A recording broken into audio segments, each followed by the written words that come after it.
গাজীপুর মহানগরের কোনাবাড়ীতে সমাজসেবা সংঘের উদ্যোগে গণকবরস্থান প্রতিষ্ঠার লক্ষ্যে এক মহতী ওয়াজ মাহফিল অনুষ্ঠিত হয়েছে।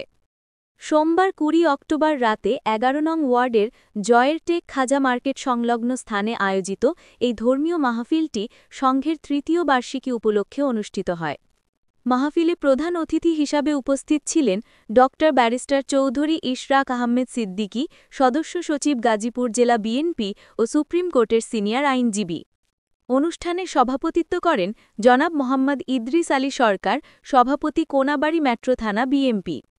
সম্মানিত অতিথি হিসাবে উপস্থিত ছিলেন আলহাজ মোহাম্মদ নুরুল ইসলাম শিকদার, আহ্বায়ক কালিয়াকয়ের উপজেলা বিএনপি, আলহাজ মোহাম্মদ আনোয়ার হোসেন, সদস্য সচিব কালিয়াকয়ের উপজেলা বিএনপি, মোহাম্মদ মামুদ সরকার, আহ্বায়ক কালিয়াকয়ের পৌর বিএনপি, মোহাম্মদ মহসিন উজ্জামান, সদস্য সচিব কালিয়াকয়ের পৌর বিএনপি।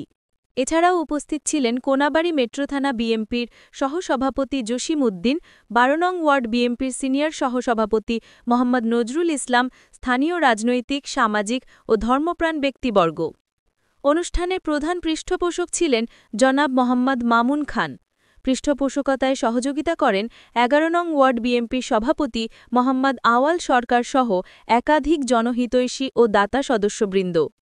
ওয়াজ মাহফিলে বক্তারা সমাজে ঐক্য, মানব কল্যাণ এবং চিরস্থায়ী সওয়া বর্জনের উদ্দেশ্যে গণকবরস্থান প্রতিষ্ঠার প্রয়োজনীয়তা তুলে ধরেন। তারা বলেন, এই উদ্যোগ শুধু মানবিক নয়, এটি একটি সামাজিক দায়িত্ব ও ধর্মীয় কর্তব্য।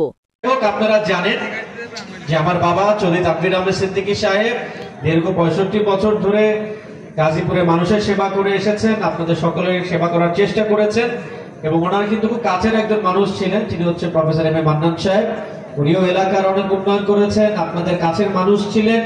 তো ওনারা যেভাবে আপনাদের পাশে ছিলেন, আপনাদের সেবা করে গেছেন, ইনশাআল্লাহ আমিও আপনাদের পাশে থাকতে চাই, আপনাদের সেবা করতে চাই, আপনাদের দোয়া চাই, আপনাদের ভালোবাসা চাই এবং আমি চাই যে এলাকার যা যা উন্নয়ন করা দরকার সেই উন্নয়নগুলি করার চেষ্টা করব।